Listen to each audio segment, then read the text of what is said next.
Bismillahirrahmanirrahim. Assalamualaikum warahmatullahi wabarakatuh. Eh, Perkenalkan, saya Atep Yang Sumantri dari kelas T22F yang akan mempresentasikan tugas satu analisis logistik dan manajemen rantai pasok di PT Pemakila Indonesia, di mana di video kali ini saya akan mau sharing hasil analisis studi kasus yang saya uh, buat di PT Pemakila ini, di mana saya mau sharing hasil analisis status tentang logistik dan manajemen rantai pasok di PT Pemakila Indonesia.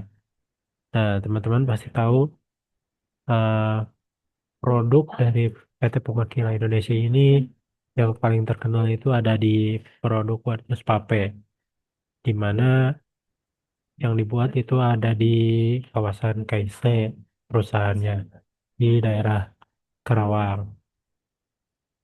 Lalu lanjut aja ke profil perusahaan di mana PT Pemakila ini adalah usaha patungan atau joint venture Jepang yang berdedikasi untuk memproduksi insektisida berkualitas tinggi. Fokus utama kami adalah pada manufaktur produk aerosol, koil itu kayak nyambut bakarnya dan juga liquid itu ada di yang one push elektriknya. Lalu itu sebenarnya yaitu rantai pasok atau di PT Pemakila ini unik banget. Kenapa? Karena mereka mainannya bahan kimia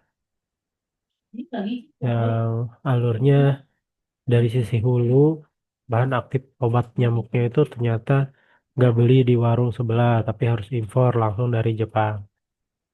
Sedangkan kemasan kayak kaleng atau kardusnya baru deh ambil supplier lokal.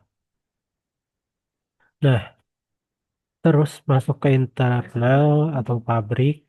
Di sini ada proses mixing bahan kimia. Nah, di proses mixing ini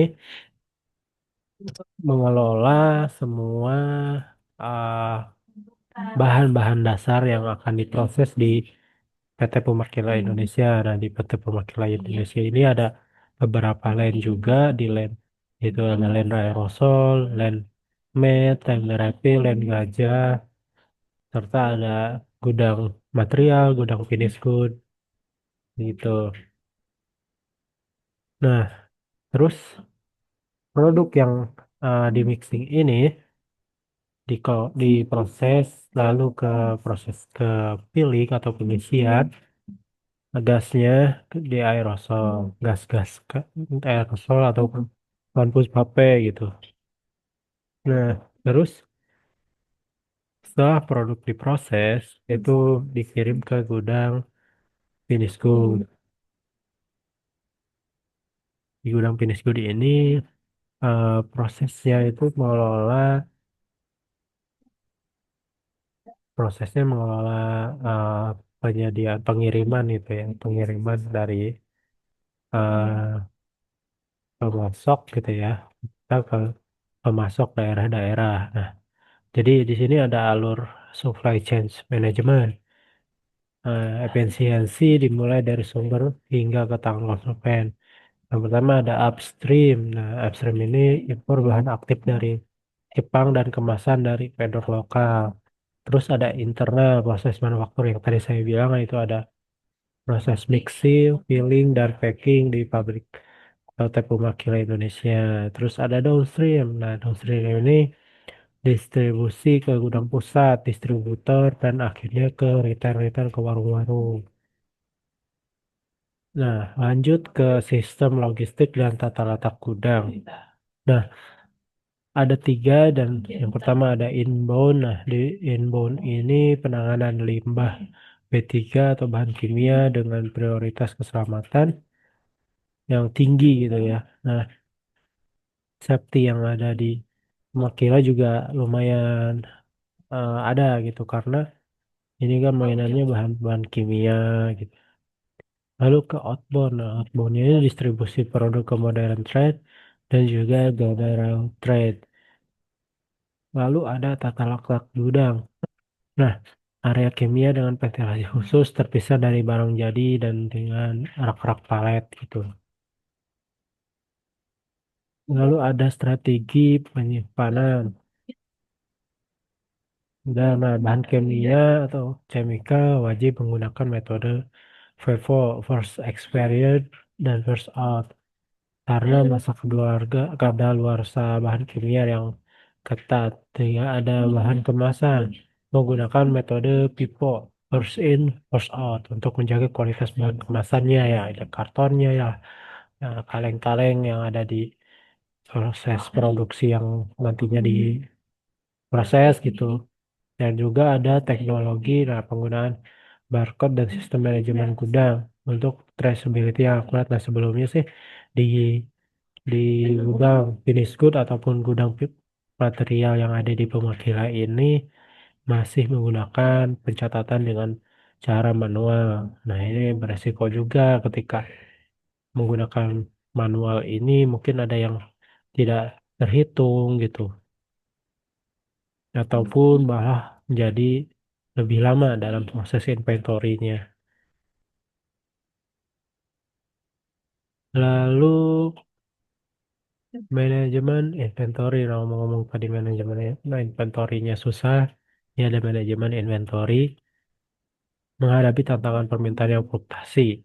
Nah, tantangan utamanya permintaan musiman yang terutama musim hujan dan peningkatan kasus DBD. Nah, beberapa tahun kemarin ini kasus DBD ini mulai gempar gitu sehingga permintaan utamanya ini kemarin di bulan Februari lah sampai Juni lah ya itu lumayan meningkat ya, tapi untuk saat-saat ini menuju akhir tahun itu sedikit menurun gitu.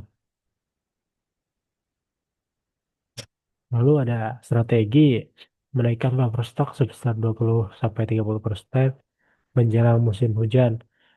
Nah, untuk mengantisipasi lonjakan permintaan. Ketiga ada kontrol. Tahu stok outname rutin dilakukan untuk menjaga akurasi data yang persediaan. Nah, tag outname-nya sendiri juga seperti yang saya bilang tadi di Pemakila ini masih menggunakan sistem manual atau tulis tangan.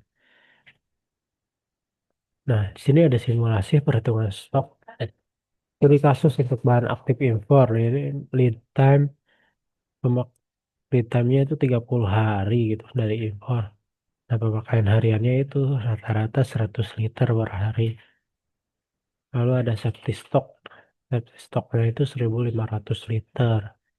Titik pesan ulang atau ROP 4.500 liter. Nah, perhitungan ROP membantu memastikan kami tidak kehabisan stok sambil menunggu pengiriman bahan impor. Nah, ketika eh, jadi maksudnya gimana? Maksudnya gini, pas orang gudang ngecek tangki dan isinya tinggal 4.500 liter, saat itu juga tim purchasing harus order ke Jepang, nggak boleh nanti-nanti kalau telat hari aja bisa-bisa stok nol dan barang baru datang dan produksinya juga jadi berhenti ataupun terlambat. Lanjut ke analisis tantangan dan risiko. Terakhir masuk ke poin keempat, tantangan dan kesimpulan atau tantangan risiko. Jadi apa sih yang bikin pusing orang logistik di sana? Yang paling sering itu keterlambatan pengiriman bahan impor tuh ataupun si kapalnya telat gitu. Namanya juga impor ya. Bisa ada badai ataupun masalah bea cukai. Terus regulasi pestisida di Indonesia juga ketat banget. Salah dikit izin bisa dicabut. Terus ada risiko kebocoran kemasan aerosol. Nah, risiko ini juga makanya di kemasan aerosol ini juga ketika proses produksi sering sekali adanya kebocoran. Makanya harus ada ya kontrol kualitas yang ketat dari tim QC. Lanjut ke kesimpulan, jadi manajemen rantai pasok pemakilan adalah perpaduan strategis. Jadi ada safety, ketersediaan, inovasi berkelanjutan, keseimbangan yang optimal.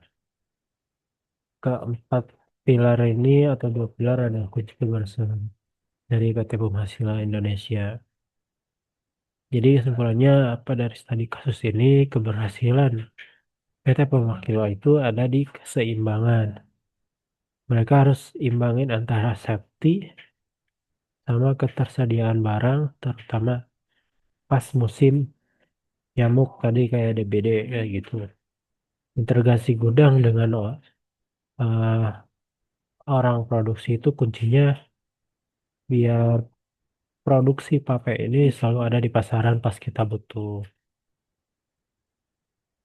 Oke, mungkin itu saja analisis singkat dari saya mengenai studi kasus PT Purwakila dari sistem atau logistik dan manajemen rasa pasok dari Tugas satu ini. Semoga bisa nambah wawasan teman-teman soal logistik pabrik kimia.